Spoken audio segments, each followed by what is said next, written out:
इस प्रकार से भगवान की कथा और भगवान का नाम कलयुग में दो ही आधार है।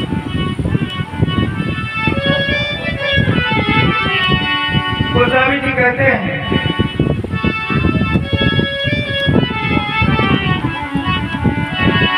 अति अपार जी सरित भर जौन से तुकराई चढ़ी पिपील को परम लघु बिनु संपार जा। स्वामी जी कहते हैं हमने जो रामचरितमानस लिखा इसमें हमारा कोई ज्यादा योगदान नहीं। कैसे? बोले कोई बहुत बड़ी लंबी चौड़ी नदी होती, व्यास नदी, कोसी नदी, ब्रह्मपुत्र, गंगा जी, कावेरी इत्यादि नदियों पर कोई नेता पुल बनवा दे। अगर किसी बड़ी नदी पर कोई नेता पुल बनवा दे तो उस पुल के सहारे से चींटी भी पार हो जाएगी। वैसे चींटी तो छोटा सा गड्ढा नहीं पार कर पाए, पर अगर बड़ी नदी पर पुल बन जाए तो धीरे धीरे चींटी भी उस नदी को पार कर जाएगी। तो हम तो चींटी हैं और बड़े बड़े लोगों ने पुल बना दिया है, तो हम तो पुल पर जा रहे हैं, हम पैर करके थोड़े नहीं जा रहे हैं। पुल किसने बनाया? तो बताते हैं व्यास आदि कवि पुंगवना जिन सागर हरि तुझस बखाना। व्यास आदि कवि पुंगवना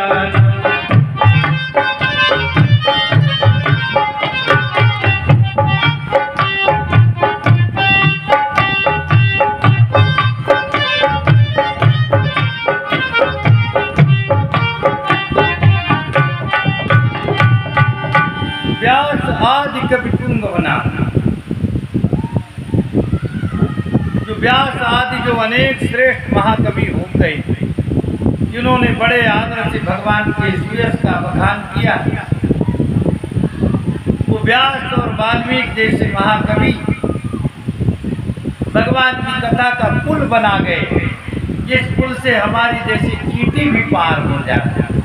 तो स्वामी जी कहते हम तो चींटी हैं और व्यास वाल्मीकि ने ऐसा राम कथा का पुल बना दिया, तो हम उस पुल से पार हो गए। इसीलिए बहुत धन्यवाद ज्ञापित करते गोस्वामी जी, व्यास जी, वाल्मीकि का और समस्त राम कथा के गोस्वामी जी के पूर्व में जितने आचार्य हुए सबकी वो वंदना करते। चरण कमल बंदहु इनके सकल मनोरथ में।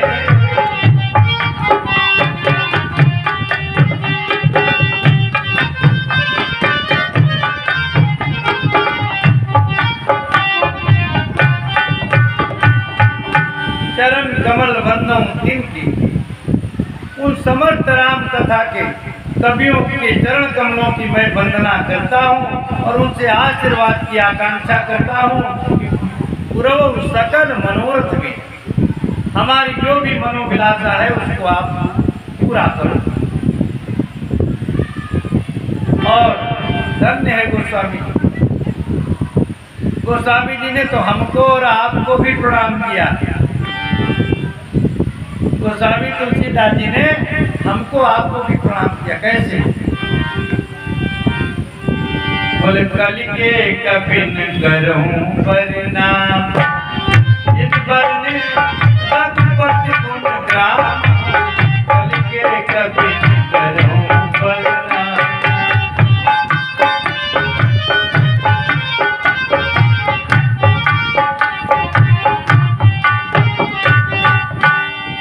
कल के कवि न करूं प्रणाम। मैं कलयुग के समस्त कवियों को प्रणाम कर रहा हूं। अथवा दूसरा भाव ये, कल के कवि न करूं प्रणाम, जो कल के कवि हैं, जिन्हें कविता करना ही नहीं आता। हमारी अपनी लोक भाषा में लोग कहते अरे कल के कवि बने हैं, कहते कि नहीं कहते? वही बात तो स्वामी जी कहते कल के कवि करो प्रणाम। जो कल भगवान की कथा कहने लगे उनको भी मैं प्रणाम करता हूँ, और तीनों कालों के कवियों को प्रणाम किया।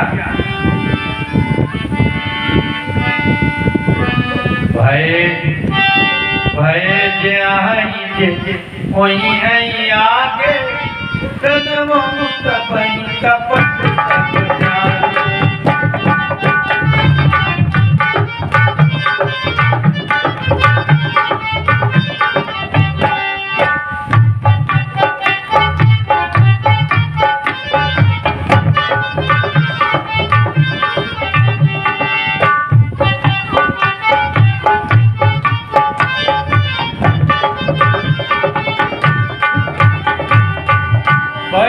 आई जे हुई है आगे, जो अब तक विद्वान हुए हैं, जो आगे होंगे, प्रणव सबई कपट सब त्यागी।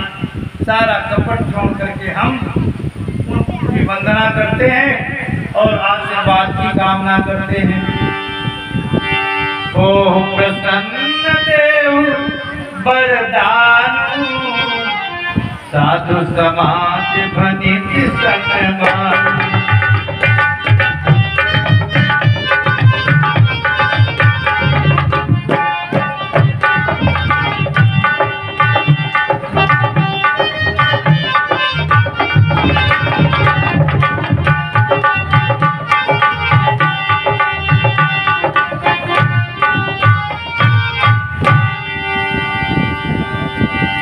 प्रसन्न देव वरदान, आप सब तीनों कालों के कवियन मुझ पर प्रसन्न हो जाएं और मुझे वरदान दें। वो स्वामी जी ने क्या वरदान मांगा? बोले साधु समाज भनित सन्मान। जो हमने रचना की है, जो हमने रामचरितमानस लिखा है, इस मेरी रचना का साधु समाज में सम्मान हो। दुष्ट लोग सम्मान करें या न करें, खलों से कोई हमें बुलाना नहीं है, पर संतों की सभा में मेरी रचना का सम्मान हो, ये तीन काल के कवियों से उन्होंने वरदान मांगा।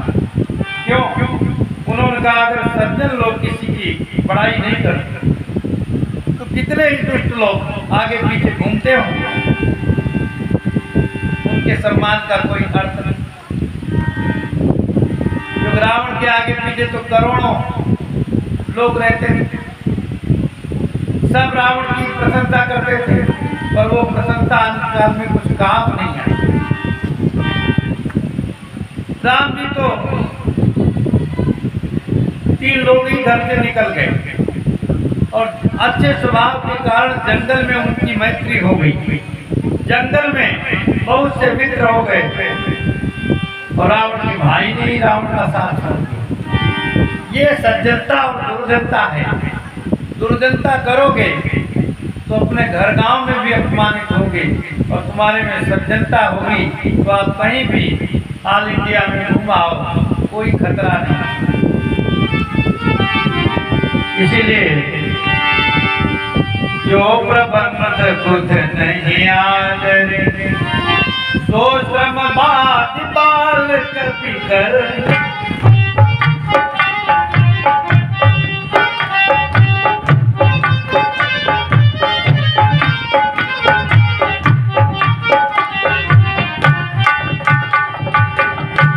जो प्रबंध बुध नहीं आदरे, बुध जन विज्ञ जन जिस प्रबंध का समादर नहीं करते, वह परिश्रम तो अज्ञानी लोग क्या करें। अज्ञानियों का परिश्रम व्यर्थ चला जाता है। सोश्रम बाज बाल कभी करही, गोस्वामी जी कहते कीरत भली भूति भली सोई, असुर करी सम सब काहित हो। कीर्ति, कीर्ति ध्वनित माने रचना, भूति माने ऐश्वर्य धन संपत्ति, ये तीनों तभी भले माने गए हैं जब गंगा जी की तरह सबका भला करे। सुरसर इसम सबका हित हुई। तो कहा ये जो आपकी रचना है ये सबका भला तो नहीं कर सकती, सबका भला नहीं करेगी, क्योंकि आपने ही कहा है हंसी है कूर कुटिल कुबिचारी ये प्रदूषण भूषणधारी। स्वामी जी बोले हम तो प्रसन्न होने की बात कहते हैं, सज्जन तो प्रसन्न होंगे ही और दुष्ट भी हमारी रचना से नाराज नहीं। क्यों? और कहीं भी हमारी राम कथा होगी तो सज्जन तो प्रसन्न ही होंगे और दुष्ट लोग निंदा करके हंसेंगे, आनंद मनाएंगे। तो दुख तो उनको भी नहीं, सुख तो उनको भी मिल रहा है, उनका भी ऐसे भला हो रहा है। सुरसर सबका हित होई, राम सुकीरत बनीति बदेसा, असमंजस असमोही अंदेशा। कहाँ तो राम जी की सुंदर कीर्ति और कहाँ मेरी खराब रचना, यही एक असमंजस।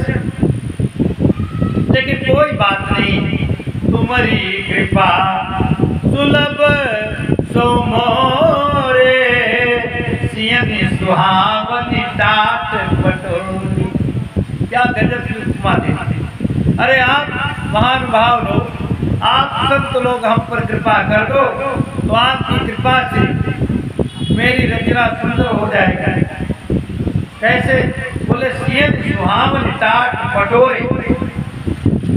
टाट पर अगर रेशम की सिलाई कर दी जाए तो टाट भी अच्छा लगने लगता है। तो मेरी रचना टाट है और राम कथा जो है वो रेशम की तुरपाई है, सिलाई है।